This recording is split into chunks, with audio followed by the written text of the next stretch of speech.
Hi, welcome to home style kitchen and vlogs. இன்றைக்கி ஒரு சூப்பரான டிஷ் தான், ஆந்திரா டிஷ் தான் பார்க்க போகிறீங்க. என்னென்னு பார்த்தீங்கன்னா டிப்பா ரொட்டியும் சிந்தப்பண்டு சட்னியும் தான் பார்க்க போகிறீங்க. எப்படி இருக்குன்னு எப்படி பண்ணுறதுன்னு பார்க்கலாம் வாங்க. ஒரு வித்தியாசமான ரெசிபி தான் இது. ரொம்ப நல்லா இருந்தது டிப்பா ரொட்டி சாப்பிட்றதுக்கு. நல்லா ஃபஸ்ட்டு வந்து இந்த இடிக்கல் மாதிரி இருக்குல்லையே, இதில் வந்து நல்லா பூண்டு அம்மி இருந்தால் கூட பெஸ்ட்டு தான். நல்லா பூண்டு தோலோடு போட்டு இந்த மாதிரி நல்லா நச்சிக்கோங்க. கூட வந்து கொத்தமல்லி தழை கொஞ்சமாக போட்டு அதையும் கூட நல்லா நச்சுக்கோங்க. நசுக்கிட்டு கல்லுப்பு போட்டுக்கோங்க. நம்ம எவ்வளோ தேவை அந்த புளிப்பு காரம்லாம் எவ்வளோ தேவைன்னு. இதில் வந்து புளிப்பு தான். சிந்தப்பண்டுனாவே வந்து புளி அதுதான். அது புளி சட்னி தான் தமிழில் சொன்னால். தெலுங்கில் சொன்னால் வந்து சிந்தப்பண்டு. ஓகேவா? இது வந்து நல்லா இந்த மாதிரி நல்லா அரைச்சதுக்கப்புறமா கல்லுப்பு வச்சுக்கோங்க. புளி வந்து ஒரு சின்ன நெல்லிக்காய் சைஸ் அளவுக்கு ஒரு புளி எடுத்துக்கிட்டேன். நான் கொஞ்சம் தான் பண்ணேன். இந்த சட்னி கொஞ்சம் தொட்டு சாப்பிட்டாவே அவ்வளோ டேஸ்ட்டாக தான் இருக்குது. நல்லா வந்து அந்த புளியை வச்சுட்டு நல்லா நல்லா அரையட்டும். கல்லுப்பு வச்சு நல்லா அரைச்சிங்கன்னா கரகரன்னு நல்லா அரைஞ்சிடுது. அதுக்கப்புறம் நம்ம வெறும் மிளகாய் பொடி இருக்கு இல்லையா, தனியாலாம் போடாமல் வெறும் மிளகாய் பொடி. அந்த மிளகாய் பொடி வந்து ஒரு டீஸ்பூன் தான் நான் போட்டேன். ஒரு டீஸ்பூன் போட்டுட்டு நல்லா அரைக்கணும். கொஞ்சம் வித்தியாசமாக தான் இருக்கும். பட் இதெல்லாம் நல்லா முட்டை தோசையோடலாம் வச்சு சாப்பிட்லாம். நிறைய முட்டை தோசையோடு வச்சு தான் சாப்பிட்டாங்க எங்கள் வீட்டில். நான் டிப்பா ரொட்டி வச்சு சாப்பிட்டேன். எனக்கு ரொம்ப டிப்பா ரொட்டி ரொம்ப பிடிச்சிருந்தது சாப்பிட்றதுக்கு. உண்மையிலே இந்த சட்னியெல்லாம் அரைச்சா நல்லா தொகையில் மாதிரி தொட்டு சாப்பிட்றதுக்கு கூட செம்ம டேஸ்ட்டாக தான் இருக்குது. சிம்பிளாக இருக்குது, பட் ஆனால் அவ்வளோ டேஸ்ட் இருந்தது.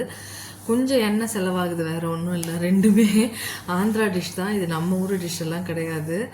இந்த மாதிரி நல்லா புளி வச்சு நல்லா தேய்ங்க, அரைங்க நல்லா. இந்த கல்லில் கொஞ்சம் அரைக்க இப்போ தான் ப்ராக்டிஸ் பண்ணுறேன் நான். ஏன்னா எனக்கு வந்து இந்த கல்லில் அரைச்சி பழக்கம் இல்லை. இப்போ தான் கொஞ்சம் கொஞ்சமாக இதில் கற்றுக்கிறேன்னு வச்சுக்கோங்களேன். பெருசாலாம் அந்த அம்மிலாம் அரைச்சி ஞாபகம் இல்லைங்க. ஃபஸ்ட்டு அரைச்சிருந்துருப்பேன். இப்போ எனக்கு அது சுத்தமாக மறந்து போச்சு. எத்தனையோ வருஷங்கள் ஆயிடுச்சு இல்லையா. அதனால் மிளகாப்பொடி போட்டுட்டு நல்லா வச்சு நல்லா அரைன்னு அரைச்சிருங்க. அரைச்சிட்டு அதை ஸ்பூனில் எடுத்து தனியாக வச்சுக்கோங்க. வச்சுக்கிட்டு அதுக்கப்புறம் ஒரு தாளிப்பு போட வேண்டியது தான். நல்லெண்ணெய் இருந்தால் நல்லெண்ணெயில் போட்டு தாளிப்பு போடலாம். என்கிட்ட நல்லெண்ணெய் இல்லை, நான் வந்து சாதா எண்ணெயில் தான் போட்டேன். சன்ஃப்ளவர் ஆயிலில் தான் போட்டேன். இந்த மாதிரி நல்லா தேய்ச்சிருங்க. அது கட்டியாக அப்படியே வந்துடும். நான் ஸ்பூன் வச்சு தள்ளி எடுத்துக்கிட்டேன் எல்லாத்தையும். ஒரு இதில் கிண்ணத்தில் எடுத்துகிட்டு ஆயில் போட்டுட்டு சீரகம் கடுகு போட்டுட்டு பூண்டு தட்டி வச்ச பூண்டு கொஞ்சம் போட்டுட்டு கருவேப்பிலை போட்டுட்டு இந்த பேஸ்ட் எடுத்து அதில் போட்டு நல்லா வதக்க விடுங்க. கொஞ்சம் நல்லா அந்த பச்சை வாசனை போக நல்லா வதங்கணும். எண்ணெயில் நல்லா வதங்கினதுக்கப்புறம் ஆஃப் பண்ணிவிடுங்க. சூப்பரான ஒரு சட்னி. கொஞ்சம் மஞ்சப்பொடியும் போட்டுக்கோங்க. ஏன்னா நான் கொஞ்சம் கலருக்காக மஞ்சப்பொடி போட்டேன். அதனால் வெறும் ரெட்டாகவே இருந்த மாதிரி இருந்ததுன்னு சொல்லிட்டு சூப்பரான சட்னி. இது அப்படியே எடுத்து தொட்டு தொகையில் மாதிரி கூட இந்த கூழுக்கு அதுக்கு இதுக்கு சாப்பிட்லாம். முட்டை தோசையில் தடவி சாப்பிட்டிங்கன்னா அவ்வளோ டேஸ்ட்டாக இருக்கும். ட்ரை பண்ணி பாருங்கள். புளிப்பு இருக்கும். நிறைய பேருக்கு புளிப்பு பிடிக்கும் இல்லையா, அதனால சொல்கிறேன். இந்த மாதிரி எடுத்துக்கிட்டேன். தனியாக எண்ணெய் போட்டு இந்த மாதிரி ஒரு பேன்லேயே வந்து இதை நல்லா தாளித்து விட்டுட்டேன்.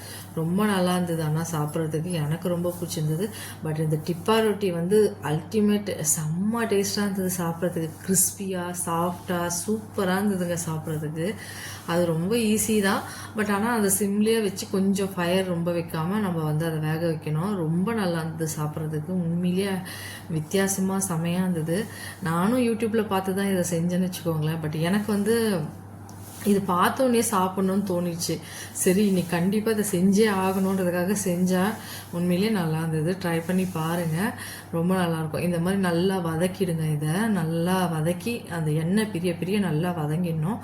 வதங்கினது அந்த பூண்டு ஃப்ளேவரோட அந்த கொத்தமல்லி புளி யோசிச்சு பார்த்துக்கோங்க நீங்களே எப்படி இருக்கும்னு சொல்லிட்டு. வேறு என்னங்க வேணுங்க? இந்த மாதிரி ஒரு நாக்கில் வந்து ஊறுற அளவுக்கு ஒரு சட்னி இருந்தால் சாப்பிட்றதுக்கு வேறு என்ன வேணும்? ஆயில் போட்டுக்கோங்க. டிப்பா ரொட்டிக்கு இது ரெடி பண்ணுறேன். டிப்பா ரொட்டிக்கு வந்து பார்த்திங்கன்னா நல்லா ஆயில் போட்டுக்கோங்க. கொஞ்சம் நிறையவே ஆயில் தேவைப்படும். கொஞ்சமாக நல்லா போட்டுக்கோங்க. அதான் ஒரு 3 டேபிள் ஸ்பூன் கிட்ட ஆயில் போட்டுட்டு சீரகம் போட்டேன். அதில் ஒரு மிளகு வந்துடுச்சு. சீரகம் நல்லா பொரியட்டும்னு சொல்லிட்டு நம்ம வீட்டில் வச்சுருக்கோம் இல்லையா, ஜஸ்ட்டு தோசை மாவு வச்சுருக்கோம், இட்லி மாவு வச்சுருக்கோம் இல்லையா, அது கொண்டு ஒரு 3 கரண்டி மாவு அதில் ஊற்றிட்டு ஒரு சின்ன டம்ளரில் தண்ணி எடுத்து சென்டர் பண்ணி வச்சுட்டேன். அந்த தண்ணி நல்லா கொதிக்கிற அதான் அந்த பபிள்ஸ் வர டைமில் அது நல்லா அழகாக வெந்துடுதுங்க டிப்பா ரொட்டி. நமக்கு பிரச்சனையே இல்லை. தட்டு போட்டு இந்த மாதிரி வச்சுட்டு தட்டு போட்டு மூடி வச்சுருங்க. சிம்மில் வச்சுருங்க. அவ்வளோதான். நீங்கள் தட்டு போட்டு மூடி வச்சுட்டு சிம்மில் வச்சுட்டு அப்புறம் திறந்து கொஞ்சம் பாருங்கள். அப்பப்போ திறந்து பார்த்தீங்கன்னா இந்த மாதிரி நல்லா வெந்துடுது. தண்ணி வந்து அந்த பபிள்ஸ் வரணும், அந்த ஸ்டேஜில் தான் அது ஃபுல்லாகவுமே வேகுதுன்னு நானும் பார்த்துட்டேன்.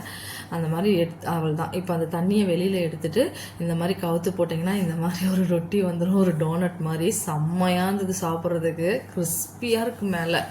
அது அப்படியே அதை அழகாக கட் பண்ணிவிட்டு கேக் மாதிரி உள்ள பன் மாதிரி இருந்ததுங்க, சாப்பிட்றதுக்கு நல்லா இருந்தது. மேலே கிறிஸ்பினஸ் இருந்தது. அதை அப்படியே எடுத்து சாப்பிட்றதுக்கு அவ்வளோ டேஸ்ட்டாக, அந்த சீரகம் வேறு புரிஞ்சது, அந்த வாசனையோட ரொம்ப நல்லா இருந்தது.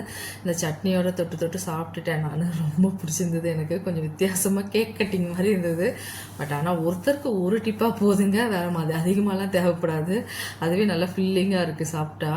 இந்த மாதிரி அழகாக வச்சு சென்டரில் வந்து அந்த நம்மளோட சிந்தப்பண்டு சட்னி, தெலுங்கில் சொன்னால் சிந்தப்பண்டு சட்னி, தமிழில் சொன்னால் புளி சட்னின்னு வச்சுக்கோங்களேன். சூப்பராக அந்த சாப்பிட்றதுக்கு ட்ரை பண்ணி பாருங்கள். கொஞ்சம் வித்தியாசம்தான், ரொம்ப ஈஸி தான் இது. இந்த மாதிரி சட்னி வேறு ஏதாவது கார சட்னி இருந்தால் கூட நம்ம இந்த மாதிரி டிப்பா ரொட்டி பண்ணி சாப்பிட்டோம்னா செம்ம டேஸ்ட்டாக இருக்கும். அந்த மாதிரி கார சட்னியோட கூட இது நல்லா தான் இருக்கும். இந்த புளி சட்னி தான் நல்லா இருக்கும்னு சொல்ல மாட்டேன். பிடிச்சிருந்தால் லைக் பண்ணுங்கள், ஷேர் பண்ணுங்கள், சப்ஸ்கிரைப் பண்ணுங்கள். கண்டிப்பாக செஞ்சு பாருங்கள்.